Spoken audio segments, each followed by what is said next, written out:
Welcome back, fellow aircraft builders and aviation enthusiasts. Today's video is a bit of a radical departure from my normal type of content. Today I want to talk about an aviation survival vest. Now most of you already know that I'm building the Zenith STOL CH-750, which is primarily a bush plane designed to get you out into remote areas of wilderness where there is no improved runway, or there may not be even a grass strip or anything like that. It's designed to be used out in the bush in an unimproved environment. My goal, once the airplane is complete, is to fly it to places that I otherwise wouldn't be able to easily hike to, drive to, paddle to. This video today is going to be focused largely on just show and tell of an aviation survival vest that I put together based on some well-known survival concepts. There's a lot to cover, so let's get into it.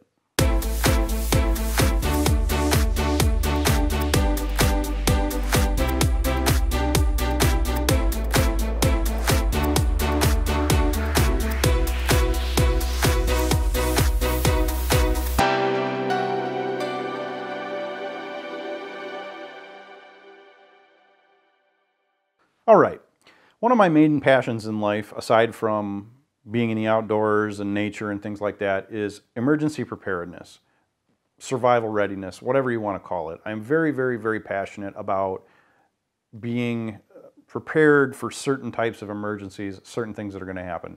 You're not going to catch me on an episode of Doomsday Preppers or anything like that. I'm not that far down the rabbit hole, I don't think, but I do feel very passionately about simple, basic preparedness concepts.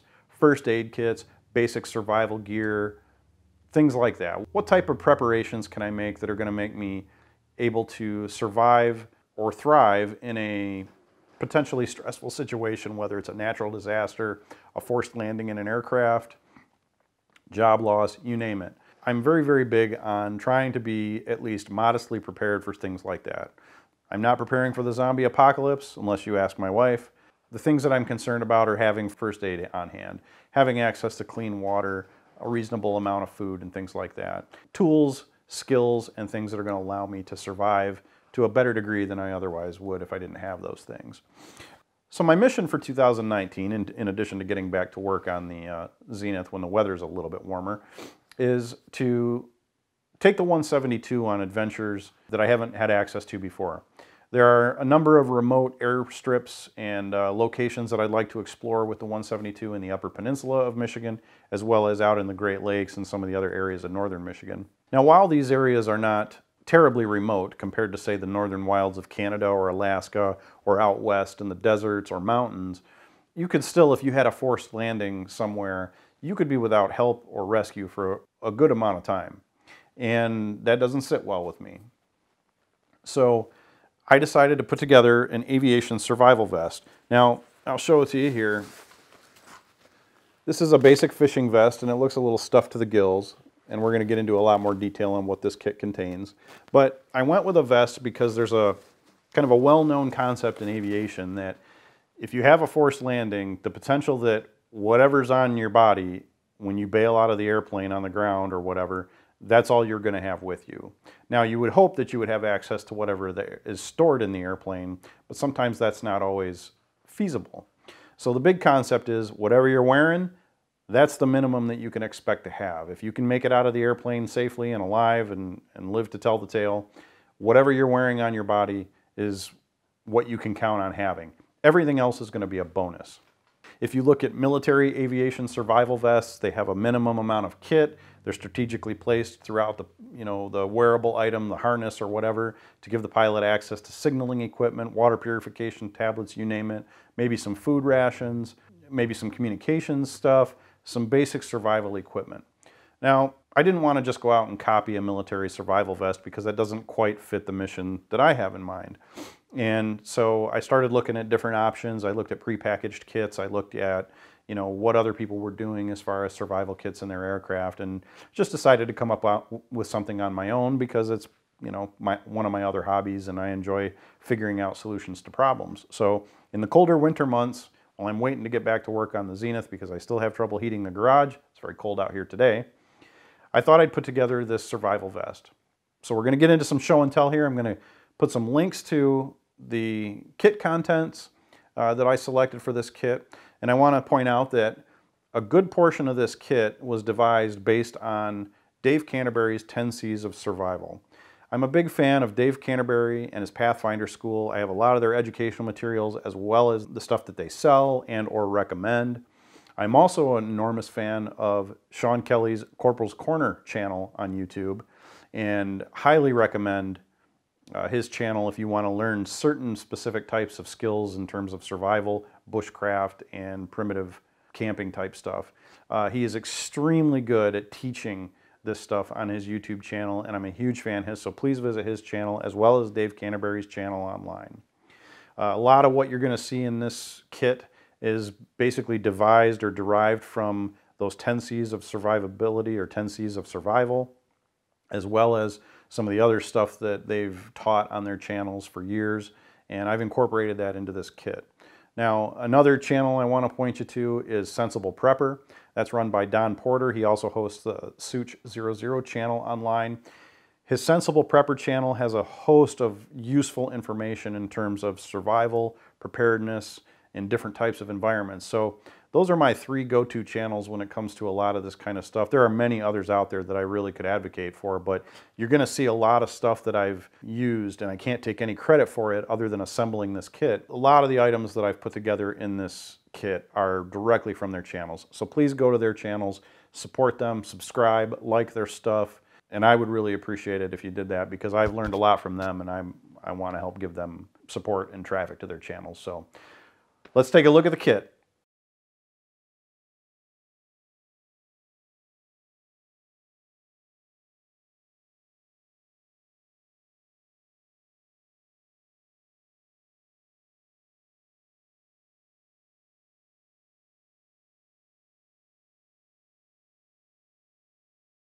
The first piece of the kit we need to talk about obviously is the vest itself. This is what you're going to wear on your body while you're flying over a sparsely populated or wilderness area.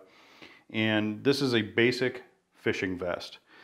I saw probably 12 different brand names of the same vest on Amazon.com. This is a generic import, I believe, from China. Again, lots of different versions of this same exact vest in lots of different colors, but all of them had the same configuration. So one of the reasons that I liked this vest, this is strictly a warm weather survival type vest. It literally is a fishing vest or a sporting vest. And one of the reasons I liked it was it has the mesh. I wanted something lightweight, something comfortable to wear, and that didn't add to the overall bulk of the kit itself. You can go out and buy a very heavy duty rig and a vest and everything, but I mean, those things can get very heavy. I own a lot of Maxpedition equipment and it's very well made and very rugged, but it is heavy equipment all by itself. If you have a Maxpedition backpack, that backpack is quite heavy before you put anything into it. So I wanted a very lightweight, simple, capable vest. This is by no means ruggedized or anything like that. It's strictly something that's going to be used in an emergency and hopefully holds together during a forced landing. It's made out of lightweight nylon and nylon mesh. It's going to be nice and cool, nice and lightweight to wear in the warmer months. Again, I want to stress that this is a warm or hot weather survival vest. It has two breast pockets up here, a larger breast pocket here, two large cargo pockets on each side with two smaller ones on the front of each cargo pocket. Some of the flaps have Velcro and they're not ideally placed necessarily, and it's not the best quality Velcro, but it gets the job done for what I need it to do. We have a couple of D-rings here to hang any accessories off of.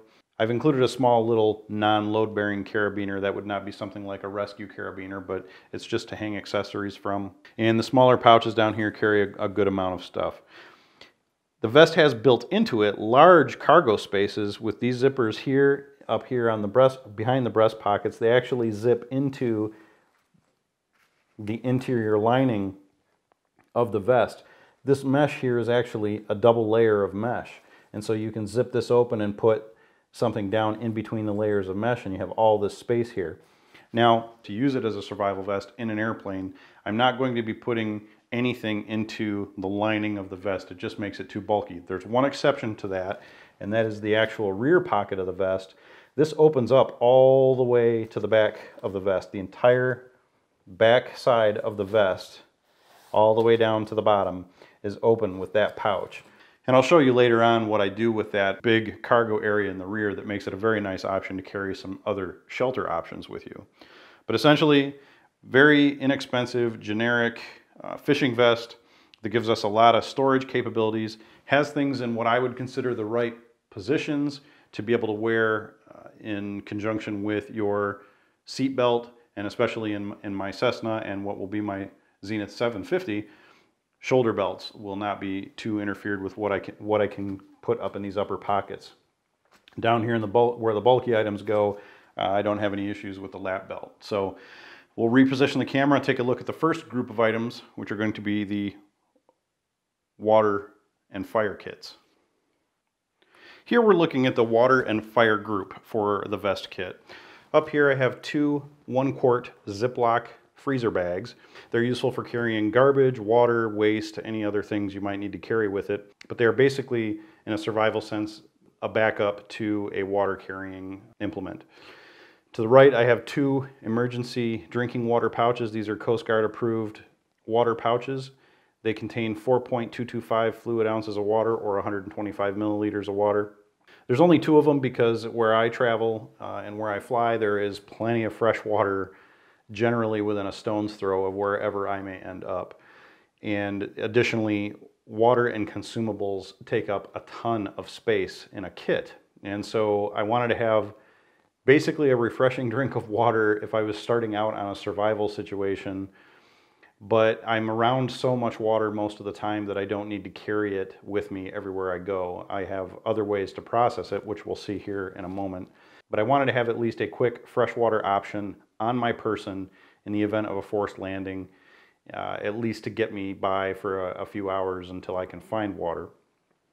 Because as you know, when you're at altitude, the air is a little drier and you tend to be thirsty when you land. So this is just a simple 2-pouch water solution to get me by, but it is a bulky item.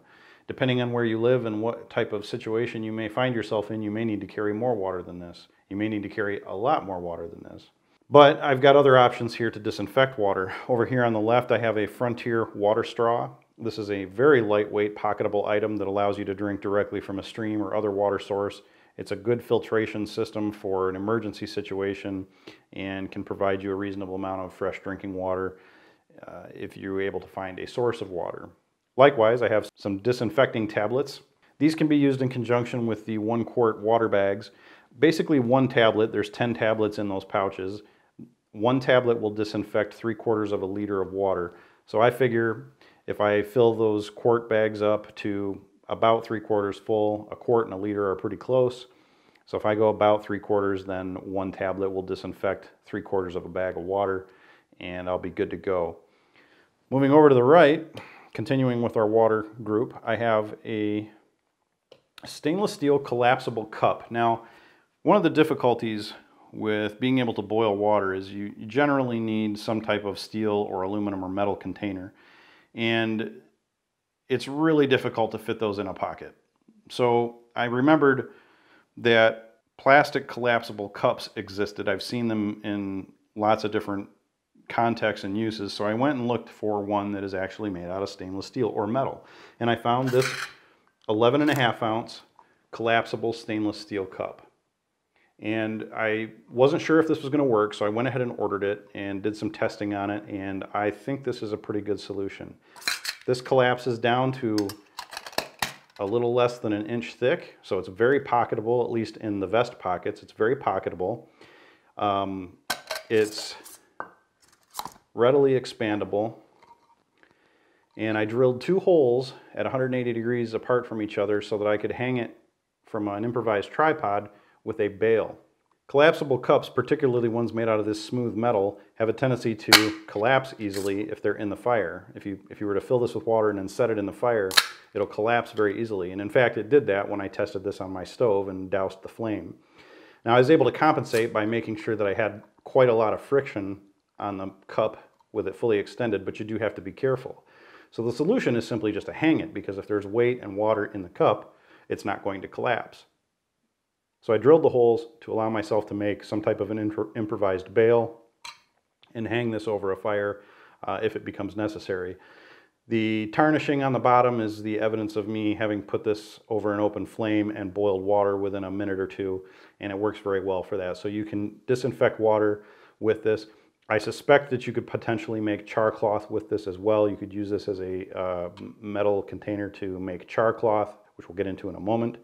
But another added benefit of this is going to be when we get down to talk about the fire group. So moving on, over here I have some heavy-duty tin foil, and this is a combination of water and fire implements here. With the large piece of tin foil, I can make a container to boil water, so it's a bit of a redundancy there. And this is a folded up 3 square foot piece of heavy-duty aluminum foil. So I can mold that into some type of a container for various purposes, but also water, and I could potentially boil it if I needed to. It also works as a heat reflector and a signaling device and anything else that you might want to use it for. It takes up almost no room, very little weight penalty, and just a good all-around thing to have in a survival kit. Moving down, we have what's called a Nano Striker XL. I actually discovered this on, I believe, the Sensible Prepper channel, and that's an excellent channel if you are interested in preparedness or survival items. It's a very small fire steel contained in aluminum, a machined aluminum housing, and has its own striker built in. Tiny little striker here, you can see. Very small striker, but I won't do it here on my pool table, but it does produce quite a good shower of sparks for its size. Has a lanyard loop in the striker end and a key ring on the other end, so you could certainly hang it from a D-ring or a carabiner, or put a lanyard on it or whatever. Next up, I have a Survival Fresnel lens. This is a magnifying lens, but it uses the Fresnel concept, so it's a flat credit card style magnifying lens, and you can start fires with this. Moving over here, these are Pathfinder School mini infernos. They're basically cotton makeup pads that are soaked with a turpentine or lamp oil and wax mixture that allow them to be lit under just about any conditions. I've actually used these to start winter campfires before, and they work extremely well. The nice thing about the size of these, they fit perfectly into that 11.5 ounce steel cup. So right there, I've got a nice source of rapid tinder that will ignite when wet and in high winds. It's contained in my cup that I can boil water in. So having a tinder source is nice. In Michigan, many times of the year here in Michigan, dry tinder is difficult to find. I mean, it's always available, but you have to know exactly where to look for it. And I would much rather not have to deal with that if I need a fire in a survival situation. So mini infernos are a great backup tinder source if dry tinder is not readily available in whatever situation I'm in. Moving left, of course, the ubiquitous Bic mini lighters with a length of 1-inch Gorilla Tape wrapped around the handles. So that gives me a couple of lengths of tape. There's probably 10 or 20 feet total of tape there.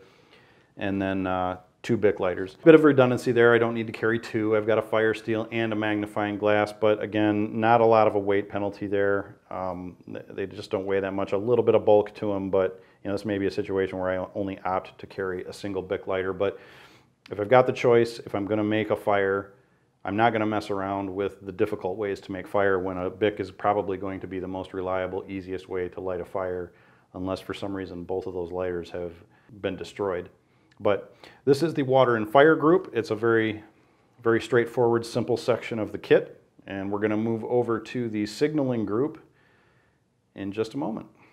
What we're looking at here is what I consider the signaling group of the kit. And it includes everything from light sources to whistles to signal mirrors to a bandana and of course a pencil and paper.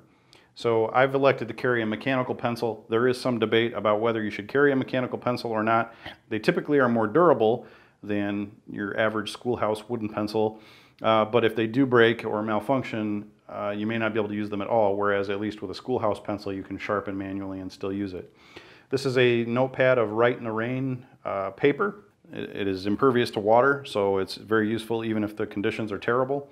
And you can use this for anything from taking notes about your current location, leaving a note for rescuers if you have to leave your camp or your survival area, also making maps if you need to do some hardcore navigation depending on how far out in the boonies or the wilderness that you are.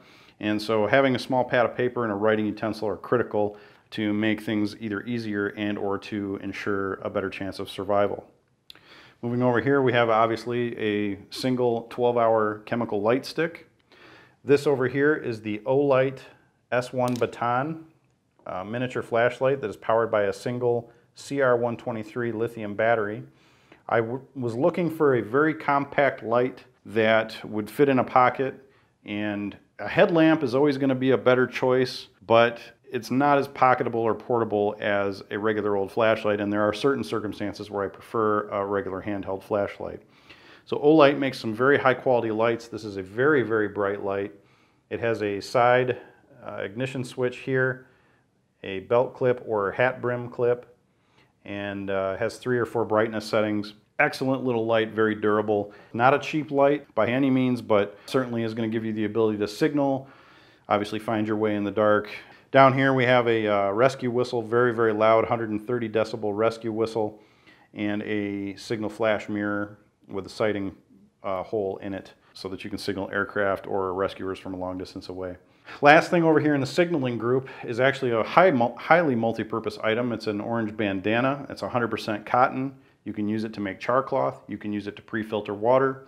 It obviously works as a bandana, which is why it's called a bandana. But numerous uses. You can make a triangular bandage if you have to sling an arm. There's just, all sorts of things you can do with a bandana. But I included it in the signaling group because it is bright orange and can be used as a signaling device as well. But obviously many of the items in here are going to have multiple uses. We're going to move over to the tools component of the kit.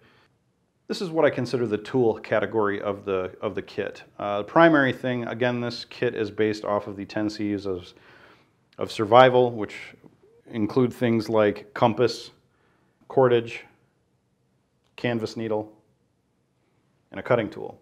So we have a few other things in here, and I'll get into those. First thing here, this is just an Altoids tin that's full of fishing tackle.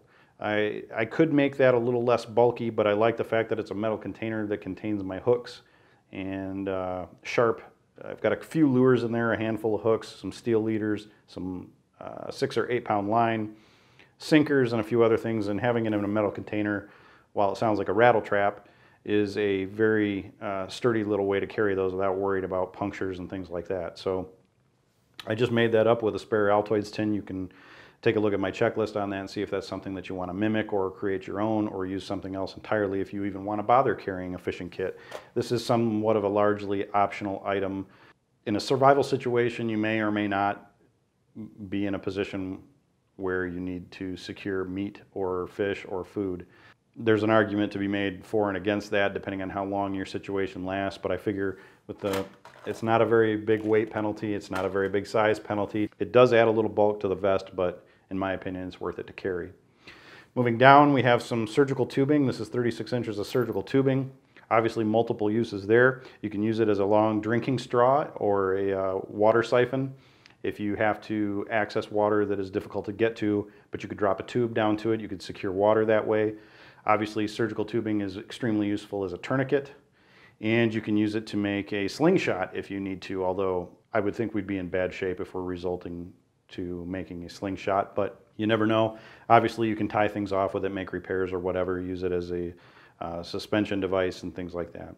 Down here, I have a Sunto brand liquid-filled wrist compass. This is the type that can fit onto a strap or a watch band or something like that.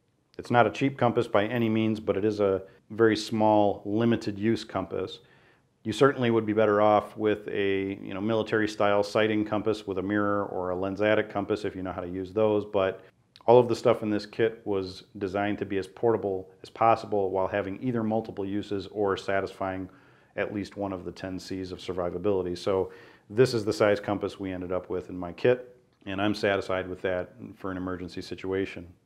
Moving over here, we have a canvas needle. Certainly a needle can be used for a lot of different things. You can actually use it for clothing repairs.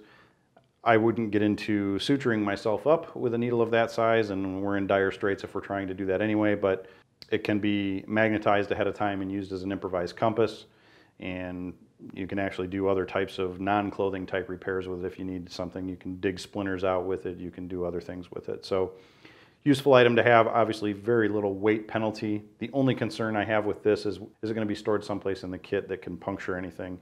And the nice thing about it is it'll fit right in the fishing kit. So, sharp objects in the metal tin, and we are golden. Moving over here, I have about 120 feet of number 36 bank line. If you're not familiar with bank line, it is a nylon line that is tarred, and it's very, very useful. It locks tightly upon itself, so if you're making certain types of knots or certain types of lashings with it, it's a very useful thing for shelter building, clothing and equipment repairs, improvising tools if necessary. I've also included a section of stainless steel multi-purpose wire. The multi-purpose wire in this case is extremely useful for making that bail I talked about for the collapsible stainless steel cup. But in addition, it's useful for other things as well as equipment repairs, snares again. Just, having a small length of wire just has multiple uses. There's just so many things that you can use wire for. So very, very minimal weight penalty. Just have it coiled upon itself. It's very, very light, might only weigh an ounce or two, if that. It probably doesn't even weigh an ounce. Very lightweight and next to nothing in terms of space penalty in the kit. The crown jewel of the tools, I think, though, is the cutting tool. And I've gone back and forth a number of times on what type of cutting tool is going to be optimum for this type of kit. Depending on what you're doing with it, obviously, there's no one size fits all. If you're processing a lot of heavy wood or doing a lot of heavy-duty work, then a fixed blade bushcraft type knife or survival type knife is probably best. But the problem is that's not very pocketable, it's not very wearable in an airplane cockpit, and it takes up too much space to put into a vest kit. The other option, of course, is something like a multi-tool, and multi-tools are extremely useful. My problem with a multi-tool, though, is that the knife blade on a multi-tool, on your average multi-tool, just simply doesn't cut the mustard for me. They're usually pretty weak. They have a very small blade. That blade is very flimsy. It may not even be the full length of the part that flips out from the handle. It might only be a half blade. And I own many multi-tools. I own many other knives, and I've just never been impressed with the knife blade on most multi-tools. So what is the compromise? I had selected a simple locking blade, non-serrated locking blade knife, but that didn't give me any way to cut even small saplings or any kind of shelter building things without a lot of extra work, and then you're risking damage to the blade if you're using it to baton wood or anything like that. So one of my favorite YouTube channels is Corporal's Corner, and we're going to see some things from his channel later in this video. But one of the knives that he prominently features is the Victorinox one-handed trekker. One of the reasons that I really, really like this knife is that it's basically a stripped down Swiss Army knife. It has the screwdriver bits, it has a awl or a stitching awl. It doesn't have the hole drilled in it, but that's a punch or an awl. It has a toothpick that you can actually replace with a miniature fire steel. It also has a pair of tweezers, which are very useful out in the bush. It has a locking blade, which is unlike most of the traditional style Swiss Army knives, which just have a folding blade, but they don't lock. A couple screwdrivers, a can opener, things like that. But the nice thing about this is it does have a very small wood saw. In my opinion, for something that's a pocket knife, this really, really bridges the gap nicely between a real bushcraft knife and any kind of a folding saw multi-tool. It's not ideal, but it does bridge the gap nicely for survival situations. You're not going to be doing any real heavy wood processing with it. You're not going to be living off the land for very long with it, but it does bridge the gap between a full-on bushcraft knife versus a multi-tool versus a simple pocket folding knife. So I really, really appreciate Corporal's Corner and all the knowledge and experience and videos he puts out there, as well as Dave Canterbury and the Pathfinder School. A lot of the concepts for this kit have come directly from me studying their channels and their materials and being an outdoor enthusiast my whole life. But they've really put together a lot of stuff. I highly encourage you to check out their videos if you're interested in survival or preparedness or anything like that. But again, the Victorinox one-handed trekker, an outstanding knife for our purposes in terms of this pilot survival kit. Next up, we're going to look at the medical group and check out a few other additional things there. Okay, so this is the medical group. Now, one of the things that I'll bring your attention to first is the trauma pack. This is an Adventure Medical Kits trauma pack with quick clot. It's the smaller size quick clot packet, which has 25 grams of quick clotting agent, which is a hemostatic agent that stops the flow of blood chemically. It's a very useful kit. It's a fairly comprehensive kit. Comes with a lot of items in here between the quick clot sponge. It has a trauma pad, gloves, duct tape, a triangular bandage, a couple of sterile dressings, some conforming gauze, and then this bag itself is a Ziploc, which is resealable for trash or biohazard or whatever else. Has some instructions on it as well. This is, generally speaking, the bulkiest item in the kit. It's fairly thick. It's not very heavy, but it's beefy. It fits very well in one of the larger front cargo pockets on that vest. In a forced landing, it's my belief that trauma is probably one of the highest risk elements that you'll face. And I'm a firm believer in something more than just a first aid kit. First aid is generally not very life-threatening stuff. That's your bumps and scrapes, you know, things that could develop into infection later, but bumps and scrapes, bruises, animal stings, stuff like that. They're not trauma. Trauma is life-threatening. But usually it's an afterthought. When most people think of taking some type of medical supplies out with them, they're thinking first aid supplies, moleskin for their blisters, Band-Aids for their cuts, antiseptic wipes so they don't get an infection. That's all excellent stuff to carry, but in a forced landing, trauma is one of your highest risk elements. And if you don't have some type of trauma kit with you, you could bleed to death. And this type of kit really, really ups your survival game if you do have something that's life-threatening happen to you, particularly if it's a bleeding event. We have other implements in the shelter kit to deal with things like hypothermia and stuff, but heavy blood loss is going to be a major potential problem in a forced landing. And so, to me, this is definitely worth the extra bulk. It takes up almost an entire one of those large pouches on the survival kit, but excellent kit to have with you. They're not cheap either. I think these kits are somewhere in the neighborhood of $25 to $30. So this whole kit is not very cheap, but I can't stress enough that certain things need to have a priority. A trauma kit is one of them. I won't speak any more on that, but I think that this is definitely worth the cost in terms of how much space it takes up and how bulky it is in the kit.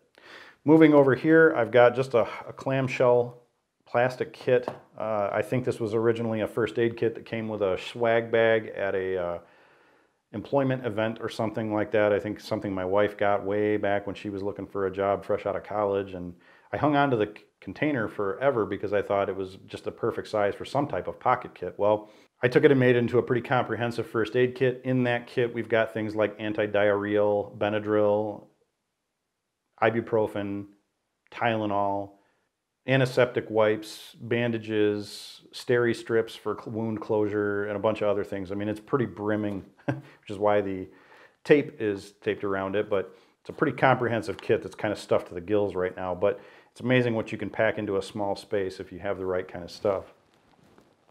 Next up is just more or less a few convenience items. I've got a pack of pocket tissue. Obviously can be used for toilet paper, it can be used for wound care, obviously if you have a runny nose or whatever. Excellent there. It can even be used for tinder and fire starter if it's not wet. This is a pair of roll-up sunglasses. I spent many years as a police officer on night shift and patrol, and for whatever reason I have extremely light sensitive eyes. You probably won't catch me anywhere without a pair of sunglasses, even if it's overcast or fairly cloudy. And so sunglasses are basically a required item for me. Now you can be guaranteed that I'll be wearing them wherever I'm flying if it's daytime, but they may not survive a forced landing. They may not, I may lose them, they may break or whatever. So this little pack of roll-up sunglasses solves my need for some type of sunglasses in a survival situation. I mean, this is a necessity for me. It may not be for everybody. Most people don't have the problem with light sensitivity that I do, but this is basically a medical necessity for me. Over here, I've got some deep woods off. This is 98.25% DEET. The nice thing about these sunglasses is they fit right over top of that little container of bug repellent. I love the outdoors and I love being in nature and I love camping and hiking and backpacking, but I am the world's biggest baby when it comes to biting blood-sucking insects. So Again, is one of the probably an optional convenience item for most people, but I've got to have some kind of bug repellent. Here in mid-Michigan and as well as up in the Upper Peninsula, we have lots and lots of mosquitoes, lots of gnats, lots of no-see-ums, biting insects that are all hunting down your blood supply, particularly in the warmer, humid months. And I won't leave the house without bug spray. I just can't stand being bothered by bugs constantly. And so for me, that's part of a survival thing. I don't want to be fighting off swarms of bugs while I'm trying to deal with an open wound or if I'm trying to hunt for water. Particularly here in mid-Michigan, it's pretty swampy, but anywhere where we have a lot of water, which is our entire state, there's going to be issues with things like mosquitoes in the warmer months. So bug repellent, pretty much a necessity for me. All right, we're going to move on to the shelter group, and that'll wrap up the kit contents. Final part of the kit is going to be the shelter group. Now, 2 of these items in here are largely optional, and that's going to be the Grabber all-weather blanket, which is also going to be included in the more substantial backpack kit that will go in the aircraft. But you can wear this in the vest in the lower back portion of the large cargo pocket that opens up at the shoulders. This will slide all the way down to the bottom of the vest. It'll wrap around your back or your upper waist. It's very little bulk, even though this is a 5x7 all-weather tarp with an emergency blanket coating on the inside of it. It's also useful for signaling, but this gives you a very, very good shelter option and doesn't take up as much bulk as you might expect with that particular vest because you can put it right down into the inner liner of the vest itself. I'm a big, big fan of getting the weather off of you. You can certainly get by with this hooded poncho and emergency blanket, which are the 2 primary shelter group items in this kit. But if you're wearing this and cold rain is pouring down on you, or you're trying to double up one or the other of these to try to retain heat, they don't have any insulative value. And I've been out in the cold weather where I'm wearing nothing but a raincoat and cold rain is pouring down on me and just stripping the heat off of me. I might be staying dry, but keeping that cold rain from being in contact with my body, even though I'm protected by a poncho, means I'm going to stay a lot warmer. Furthermore, something like a tarp like this is going to help keep the wind off of you. You can set up a quick shelter, make a windbreak, get underneath that, wrap up in your emergency blanket. That's going to help protect you from convective heat loss. If all you have is this wrapped around you and the wind is really whipping, yes, it will reflect your body heat back towards you, but the wind is going to strip that heat right off the surface of your body and the blanket.